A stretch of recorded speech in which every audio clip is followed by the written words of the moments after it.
నమస్తే అండి, welcome to tree media.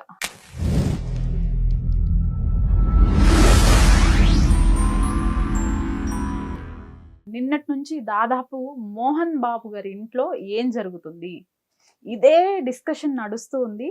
దీనిపైన మనతో మాట్లాడటానికి దాసరి విజ్ఞాన్ గారు, అలానే శేఖర్ భాష గారు ఉన్నారు. నమస్తే అండి. నమస్తే దాసరి గారు. అసలు ఏం జరుగుతుంది మోహన్ బాబు గారి ఇంట్లో? ఆయన కొట్టడం జరిగింది అని అంటున్నారు. సొంత తండ్రే కొడుకును కొట్టించడం ఏంటి? అసలు ఏం జరిగింది? మీ విశ్లేషణ ఏంటి? ఫస్ట్ ఆఫ్ ఆల్ గొడవలు గిడవలు అనేవి ప్రతి ఇంట్లోనూ ఉంటాయి. ఓకేనా? అండ్ పబ్లిక్ ప్లాట్ఫామ్లో ఉన్న సెలబ్రిటీలు వాళ్ళు పబ్లిక్ ప్లాట్ఫామ్లో ఉన్నారు కాబట్టి వాళ్ళు దగ్గినా తుమ్మినా మనం వాళ్ళ గురించి మాట్లాడుకుంటాం, రైట్? అలా వాళ్ళ ఇంట్లో ఏదో గొడవ జరిగిందంట అని కూడా మనం మాట్లాడుకుంటున్నాం. పబ్లిక్ ప్లాట్ఫామ్లో ఉన్నంత మాత్రాన వాళ్ళు సినిమాల గురించి నువ్వు మాట్లాడే హక్కు నీకుంది. వాళ్ళ రాజకీయాల్లో ఉంటే దాని గురించి మాట్లాడే హక్కు నీకుంది.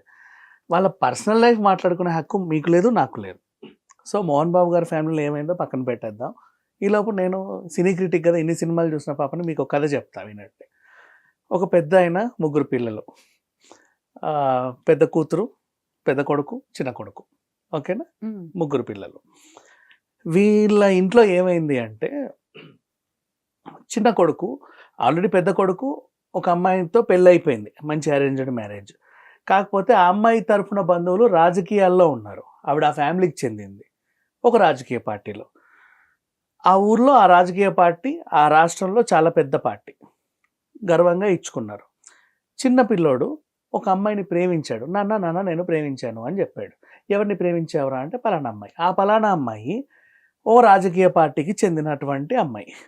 ఆ రాజకీయ పార్టీకి చెందినటువంటి అమ్మాయి ఎవరైతే ఉన్నారో ఆ పార్టీ ఈ పార్టీకి పూర్తిగా అతీతం అనమాట. మన ఇంట్లోనే రెండు పార్టీ గొడవలు వస్తాయి, పైగా అన్నీ చూసుకోవాలి, కులాలు మతాలు గీతాలు గోత్రాలు అన్నీ కలవాలి. ఏం కలవట్ల, వద్దు అన్నారు. లేదు నేను చేసుకుంటాను అన్నారు. బలవంతంగా ముక్కు పిండి చెవులు పిండి అప్పటికప్పుడు అరేంజ్ మ్యారేజ్ చేసేసారు ఒక అమ్మాయిని ఇచ్చి. ఈయన ఈ అమ్మాయితో తక్కువ, ఆ ప్రేయసితోనే ఎక్కువ ఉంటున్నాడు.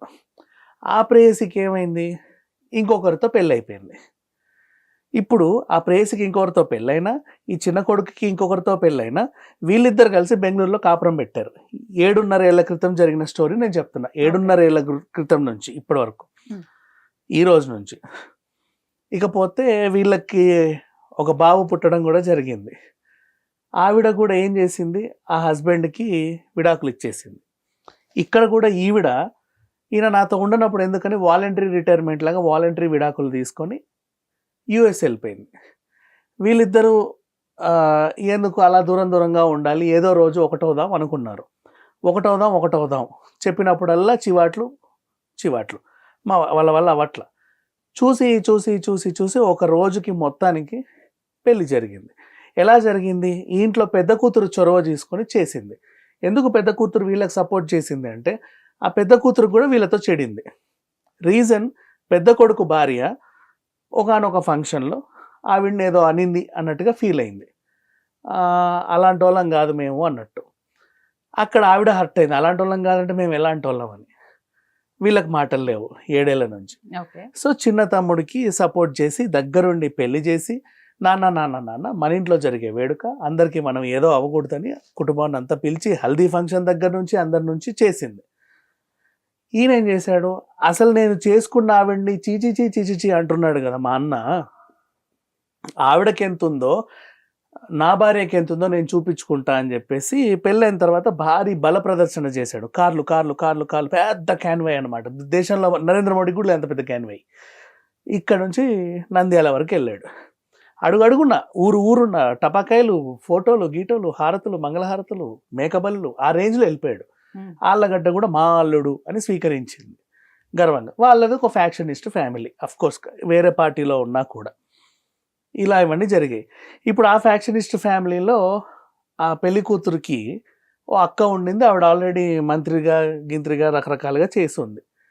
టైంకి ఎలక్షన్లు వస్తున్నాయి, తెల్లారితే ఆవిడ దగ్గర పావలా ఉంది, ఇంకో అర్ధనో కావాలి, అడిగింది. ఇప్పుడు ఏం చేయాలి, ఈయన వీళ్ళ 7.5 ఏళ్ల క్రితమే పెద్ద ఆయన ఏం చేశాడు, పిల్లల గొడవలు రావద్దని ఆస్తులు పంచాడు, నీకు అని.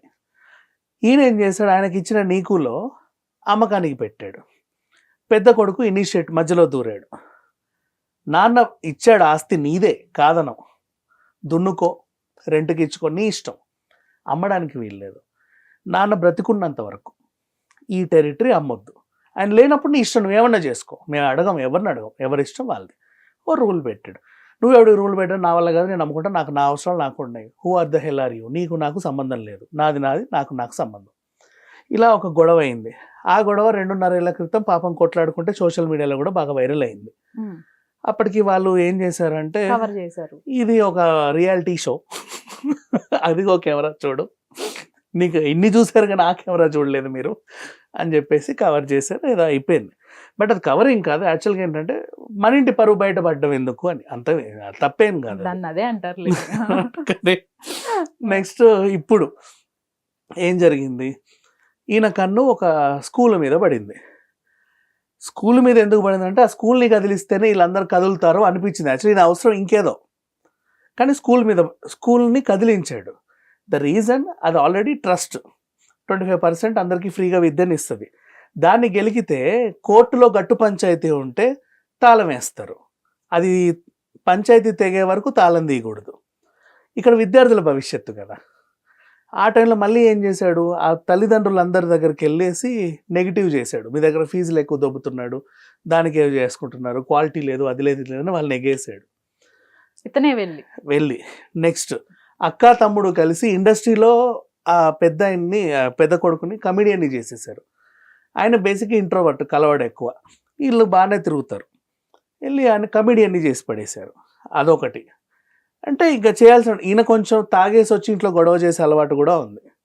కానీ విషయం ఏంటంటే, బయటి ప్రపంచంలో ఈయన ఇన్నోసెంట్, పెద్దోడు సైకో అన్నట్టు ఉంటుంది. కానీ ఒరిజినల్ రియాలిటీలో పెద్దోడు ఇన్నోసెంట్, ఈయన సైకో ఒరిజినాలిటీలో. ఇది బేసిక్. అంటే ఇంట్లో ఎప్పుడు తాగొచ్చి గొడవ చేసి, ఇప్పటికిప్పుడు కూడా ఇంట్లో వెళ్ళి కూర్చొని ఉయ్యాలి, ఇది నాది అందరినీ కొడతా తిడతా ఉంటాడు. ఇలా జరిగిన టైంలో ఒక ఆస్తి నాకు ఖచ్చితంగా అమ్మాలి అనే టైంలో ఆ స్కూల్ని గెలికితే దానికి సంబంధించిన మనిషితో ఈయన వాగ్వివాదం పెట్టుకొని అది కొట్లాట వరకు వచ్చింది. ఓవరాల్గా జరిగింది ఇది. ఇకపోతే మోహన్ బాబు గురించి కానీ వాళ్ళ ఫ్యామిలీ గురించి కానీ మీరైనా నేనైనా మాట్లాడడానికి వీల్లేదు. నేను చెప్పింది ఒక కథని కథలా మాత్రమే తీసుకోండి. శేఖర్ గారు, నిన్నటి నుంచి చూస్తున్నాం మనము, మీకు అసలు ఈ విషయం గురించి ఎంతవరకు నాలెడ్జ్ ఉంది, ఎంతవరకు తెలుసు? అసలు ఒక కుటుంబంలో విషయం ఇవాళ కొట్టుకోవచ్చు, రేపు వాళ్ళు అందరు కలిసిపోవచ్చు. దాంట్లో ఏముండదు, అంటే ఒక తండ్రి ఒక దెబ్బ వేసినా కూడా మనం తీసుకోవచ్చు, దాంట్లో ఇదేం లేదు. బట్ కొడుకు తిరిగి తండ్రి మీద చేపితే అది కొంచెం ఇదిగా ఉంటుంది. అంటే అక్కడ జరిగిన గొడవను బట్టి పర్సన్ చాలా దగ్గర అనుచరుడు ఇతన్ని కొట్టాడు అని చెప్పేసి దగ్గరుండి కొట్టించారు అని హాస్పిటల్కి వెళ్తాం, అలానే 100కి డైల్ చేయటం, పోలీసులు కూడా ధృవీకరించటం, మాకు కాల్ వచ్చింది అతని దగ్గర నుంచి ఇట్లా గొడవ జరిగింది అని చెప్పాడు, అందుకే వచ్చాము అని వాళ్ళు కూడా ధృవీకరించారు. అంటే ఇప్పుడు జనరల్గా ఎలా ఉంటుందంటే, ఇప్పుడు ఉన్నాము, నాన్నంటే అందరికీ గౌరవం ఉంటుంది, పెద్ద మనుషులు ఉంటారు, సడన్గా ఏదో గొడవ వచ్చింది, కొడుకు తన చనువు వల్ల ఏం చెప్పి మీదకి వెళ్ళినప్పుడు, సో ఒక్కసారి పెద్ద ఆయన మీదకి వచ్చేస్తావా నువ్వు అని చెప్పి ఆయన మీద తోసేస్తారు. బుద్ధి లేదా, దెబ్బ కూడా వేస్తారు. ఎవరైనా సరే పెద్ద మనిషి మీద, నాన్న మీద చేయిస్తావా అని చెప్పి వచ్చేస్తారు. ఇక్కడ జరిగిందో లేదు నాకు, బట్ ఒకవేళ జరిగింది, ఊర్లో వాళ్ళైనా అంతే కదా. అది సో దానివల్ల ఆయన మీద ఏదో 2-3 పడి ఉండొచ్చు. కానీ అది అంటే ఇప్పుడు ఎలా ఉంటుందంటే, ఆయన మీడియాకి వచ్చి చెప్పలేదు, ఆయన పోలీస్ స్టేషన్లో ఎఫ్ఐఆర్ పెట్టుకున్నారు. బట్ మనకున్న ఇదేంటంటే, ఎక్కడ ఎఫ్ఐఆర్ పెట్టినా ఏది గోప్యంగా ఉండదు, అన్ని కూడా బయటకు వచ్చేస్తాయి. బయటకు వచ్చేసిన తర్వాత అసలు మాకు సంబంధం లేదు, మేము బయటకు ఇవ్వలేదు, ఎవరో ఇది చేసేసారు అని చెప్పి ఎఫ్ఐఆర్ మీద డిస్కస్ చేసిన వాళ్ళ మీద కేసులు పెడుతుంటారు మళ్ళీ. నేను అందుకే కథ చెప్పా, మనుషులు అంటే ఏరా నా ప్రైవేట్ లైఫ్ ని బజార్ గిడుస్తావా అంటారేమో. వీళ్ళింటి ఇవాళ జరుగుతున్న హైడ్రామా, అక్కడ మోహన్ బాబు గారి ఇంటి దగ్గర 70 మంది బౌన్సర్లు, ఇక్కడ వీళ్ళింటి దగ్గర 40 మంది బౌన్సర్లు, ఆఖరికి గన్మెన్ కూడా దిగాడని మార్నింగ్ నుంచి ఇదే ఫుటేజ్. అసలు ఏం జరుగుతోంది? అంతమంది బౌన్సర్లు పెట్టుకోవాల్సిన అవసరం ఏంటి? అక్కడ 70 మంది ఏమిటి, ఇక్కడ 40 మంది ఏమిటి? హుటాహుటిన దుబాయ్ నుంచి విష్ణు బయలుదేరి వచ్చాడు అని ఇంకొక సమాచారం. ఏంటి అసలు విషయం ఏంటంటే, సినిమా వాళ్ళు కదా, సినిమా యాంగిల్లోనే అందరూ చూశారు. ఏంటంటే అంటే రాయబడిన ఆర్టికల్స్ బట్టి చెప్తున్నా, రియాలిటీ తర్వాత సంగతి. ఆర్టికల్స్లో ఏమొచ్చాయండి ఇప్పటివరకు కూడా ఎన్ని వెబ్సైట్స్లో, ఆళ్ళగడ్డ బగ్గుమంది అంట, మా అల్లుడినే కొడతారా అని చెప్పి. అంటే వాళ్ళు ఆల్రెడీ ఫ్యాక్షనిస్ట్ ఫ్యామిలీ. ఆళ్ళగడ్డ బగ్గుమని మోహన్ బాబు ఇంటి మీదకి వెళ్ళబోతుంది అనమాట. మొత్తం ట్రాక్టర్లు కథ తీయండ్రా బండ్లు అని చెప్పేసి, వాళ్ళు ఎక్కడ వస్తారో అని చెప్పి వీళ్ళ ఇంటి చుట్టూ సెక్యూరిటీని పెట్టుకున్నారు అని ఒక న్యూస్. నెక్స్ట్ అలాగే భూమాకిల ప్రియ అంటే గతంలో ఆమె కొన్ని కిడ్నాప్ కేసులు ఉన్నాయి, చిన్న చిన్న కొంచెం అగ్రెసివ్, ఏదో ల్యాండ్ విషయంలో. అంతెందుకు వాళ్ళ ఇంట్లో సొంత అన్నదమ్ములు అక్కచెల్లి కూడా కేసులు ఒకరి మీద ఒకరు పెట్టుకునే దాఖలాలు ఉన్నాయి, గట్టు పంచాయతీ కోసమే. ఇప్పుడు ఇక్కడ కూడా అంటే ఎవరిదెవరిదో చిల్లాచితక ప్రాపర్టీ మీదే ఇన్ని కేసులు పెట్టుకొని ఒరే. అండ్ ఇంకోటి, లాస్ట్ టైం లోకేష్ వచ్చినప్పుడు కూడా ఏవి సుబ్బారెడ్డితో గొడవ ఉన్నప్పుడు నా కొడకల్లారా నరికేస్తా అని చెప్పి డైరెక్ట్గా లోకేష్ని పక్కన పెట్టుకొని స్పీచ్ ఇచ్చాడు. ఎవడెవరితోనో ఉంటేనే వీళ్ళు ఇట్లుంటారు. సొంత ఇంట్లో సొంత బావకి సొంత అల్లుడికి జరిగితే వీళ్ళు ఉంటారా? మంచు విష్ణుని కిడ్నాప్ చేస్తారా, బండెక్కించుకొని వెళ్తారా, లేక మోహన్ బాబుని కిడ్నాప్ చేస్తారా అని చెప్పి వార్తలు రాస్తున్నారు. అంటే వీళ్ళు చూడు ఏ యాంగిల్లో వెళ్తున్నారో. అంటే ఒకటి ఇక్కడ మనం కోరుకోవాల్సింది ఏంటంటే, ఏదైనా కూడా పాపం వాళ్ళ ఫ్యామిలీలో ఉన్న గొడవలు సమసిపోయి వాళ్ళు మళ్ళీ ప్రశాంతమైన ఫ్యామిలీగా ఉండాలి అని చెప్పి కోరుకోవాలి తప్ప, ప్రతి ఫ్యామిలీలో ఎక్కడో ఒక చోట తండ్రికి గొడవ రాని ఫ్యామిలీ ఉండదు. ఎక్కడో ఒక చోట వస్తుంది. ఇక్కడ ఏం చేసావు నాకు, ఇన్నాళ్ళు కన్నావు, పెంచావు, ఏం ఇచ్చావు నువ్వు నాకు అని చెప్పి ఏదో ఒక రోజున ఒక కోడికి అడిగే స్టేజ్ వస్తుంది. ప్రతి ఫ్యామిలీలో ఎక్కడో ఒక చోట వస్తుంది. వచ్చినప్పుడు ఖచ్చితంగా అమ్మ ఉంటే అమ్మ బుద్ధి లేదని చెప్పి ఒక అభ్యాసం వేస్తుంది. అది తప్పు కాదు కూడా. ఊర్లో పెద్ద మనుషులు కూడా ఒకటి వేస్తారు, ఏరా మీ నాన్నకి ఎదురు తిరుగుతావా అని. ఇక్కడ నేను ఒక చిన్న లా పాయింట్ అడుగుతున్నాను. ఇక్కడ విజ్ఞాన్ గారు చెప్పిన స్టోరీలో పెద్ద ఆయన కూడా లవ్ స్టోరీనే, అదేం అరేంజ్డ్ మ్యారేజ్ కాదు. మీరు చెప్పినట్లు ఆయనే చాలా షోల్లో చెప్పారు. కాబట్టి ఆస్తి పంపకాలు నిజంగానే ఎప్పుడో అయిపోయాయి, 7 years బ్యాక్ ఎప్పుడో అయిపోయాయి. అయిపోయిన తర్వాత అమ్ముకునే హక్కు ఇతనికి ఉంటుందా ఉండదా? ఉంటది, కానీ వాళ్ళు లా పాయింట్ అడిగే లా పాయింట్ ఉంటది ఉంటది ఉంటది. చెప్పండి శేఖర్ గారు. వీళ్ళు ఒక ఒప్పందం పెట్టుకున్నారు. ఖచ్చితంగా ఉంటది, ఖచ్చితంగా ఉంటది. ఆయన అది ఏ అవసరమైనా ఛాలెంజ్ చేసుకొని అమ్ముకోవచ్చు, దాంట్లో ఎటువంటి ఇది లేదు. ఇక్కడ కాకపోతే ఏంటంటే చట్టం వేరు, న్యాయం వేరు. న్యాయం ఏంటి అంటే, ఇప్పుడు మీరు చెప్పినట్టు ఆ పెద్ద ఆయన ఎవరైతే ఉన్నారో ఆయన ఇది లవ్ మ్యారేజ్ అనుకున్నప్పుడు, కాకపోతే ఆయన తండ్రి నుంచి సంక్రమించింది తక్కువ, ఆయన సంపాదించుకునే స్వయం శక్తితో ఎక్కువ. ఆయన సంపాదించిన ఆస్తి ప్రేమతో ఇచ్చాడు తప్ప తాతల ఆస్తి అలా వీళ్ళ దగ్గర రాలేదు. ఎవరికండి? ఇప్పుడు అక్కినేని నాగేశ్వరరావు గారి ఆస్తి నాగ చైతన్యకి వస్తే అది వేరే తీరు. తాత ఆస్తి మనవడికి రావడం అనేది అది చట్టం. బట్ ఒక తండ్రి తను సంపాదించుకున్న ఆస్తి ఎవరికైనా ఇచ్చుకోవచ్చు, అనాచరణ చేయొచ్చు, స్వార్జితం ఆయన ఇష్టం. బట్ ఆయన ప్రేమ కొద్ది పిల్లలకి ఇచ్చాడు. అవును, పంపకాలు అయిపోయినాయి కదా. అదే అంటే ఇచ్చిన మాట చేసిన దాన్ని తిరిగి తీసుకోకూడదు అంటారు. తండ్రి అయినా సరే ఎవరైనా సరే ఒకసారి ఇచ్చేసిన తర్వాత ఇచ్చేసే దాని గురించి మాట్లాడకూడదు. కాకపోతే ఒక పెద్దగా ఒక చదువుతోటి ఒరే ఎందుకు రా నాశనం చేసుకుంటావు, ఉండేది కూడా అమ్మేసుకుంటే ఇదైపోతాయి, ఇంకా అన్ని అమ్మేసుకొని బతికేస్తే ఇంకా ఫైనల్గా ఏముంటుందో నీకు అని చెప్పే ప్రతి ఫ్యామిలీలోనూ జరుగుతుంది. అదే దీంట్లో ఇంకొకటి కూడా ఉంటుంది ఎక్కడో ఒక చోట. అంటే మన కొన్నిసారి కొన్ని చోట్ల ఫ్యామిలీకి సంబంధించిన పొలం ఉందనుకోండి, ఆ పొలంలో వాళ్ళ తాతలు చనిపోతే వాళ్ళని అక్కడే పూడ్చిపెట్టడం, అలాంటివి జరుగుతుంటాయి. ఆ సమాధులు అక్కడే ఉంటాయి. అలాంటివి ఉన్నప్పుడు అది అమ్మాలంటే ఆ పోర్షన్ నీది కావచ్చు, కానీ అక్కడ ఎవరున్నారు, అది ఒక సెంటిమెంట్ ఉంటుంది వాళ్ళ. ఇక్కడ కూడా ఒక మాట ఇచ్చుకున్నారు, జస్ట్ నాన్న ఉన్నంత వరకు వద్దు, తర్వాత మనం ఏమైనా చేసుకుందామని. అయితే చాలా మంది కూడా ఒక క్వశ్చన్ రైజ్ చేస్తున్నారు. మనోజ్, మంచు విష్ణు, అలానే లక్ష్మి ఇద్దరు ఒక తల్లికి పుట్టిన పిల్లలు. మనోజ్ ఇప్పుడు వారికి వాళ్ళిద్దరు కూడా అక్క చెల్లెళ్ళే. ఎవరిద్దరండి? మోహన్ బాబు గారి వైఫ్. అది తెలుసు. బట్ ఫస్ట్ నుంచి కూడా మనోజ్ పైన అంత ఇష్టం కానీ అది లేదు అని చెప్పేసి ఇంకొంతమంది. Tell you this thing. ఇప్పుడు నేనే తండ్రి, ఇద్దరు కొడుకులు ఉన్నారు. ఒకటి బుద్ధిగా చదువుతున్నాడు, ఒకటి చిల్లర తిరుగుతున్నాడు. ఎక్కువ వీడిని తిడతామా వాడినే తిడతాం. ఎక్కువ వాడిని తిట్టాం కాబట్టి వాడేమనుకుంటాడో నా అన్నకి అన్నంటేనే ఇష్టం, నేనంటే ఇష్టం లేదు, నేనంటే అలాగే జరిగిన స్టోరీ, అంతమించి ఇంకేమీ లేదు ఇప్పుడు కూడా తనకి. బట్ బయట మాత్రం ఉల్టా పోట్రే అవుతుంది. ఇప్పుడు మనోజ్ గారి మదర్ ఉన్నారు, ఇంత జరుగుతుంటే ఆవిడేం రెస్పాండ్ అవ్వలేదా? బికాజ్ తనకి కొడుకు కంటే ఫస్ట్ భర్త కదా. ముందు భర్త వచ్చాడా, కొడుకు వచ్చాడా? భర్త మాట వింటది, తర్వాత కొడుకు. కొడుకు ఎలాంటి వాడని కన్నపేగు తట్టుకోదు తర్వాత సంగతి, బట్ ఫస్ట్ భర్త. అండ్ పైన ఆయన ఒక పెద్ద మనిషి, తనకు ఆయన చెప్పిన మాట తర్వాతే కొడుకు మాట. ఏ తల్లికైనా అంతే, Okay. Not only here. ఇప్పుడు కూడా ఈ సమస్యని లాస్ట్ టైం లాగే కవర్ చేయబోతున్నారా, లేకపోతే హౌస్ ఆఫ్ మంచు సీజన్ 2 అంటే స్టేట్మెంట్ కూడా రికార్డ్ చేయడానికి పోలీసులు వెళ్తున్నట్టుగా నాకు సమాచారం అందింది మనోజ్ దగ్గర. ఈసారి ఏమన్నా గుట్టు బయటపడే అవకాశం ఉందంటారా?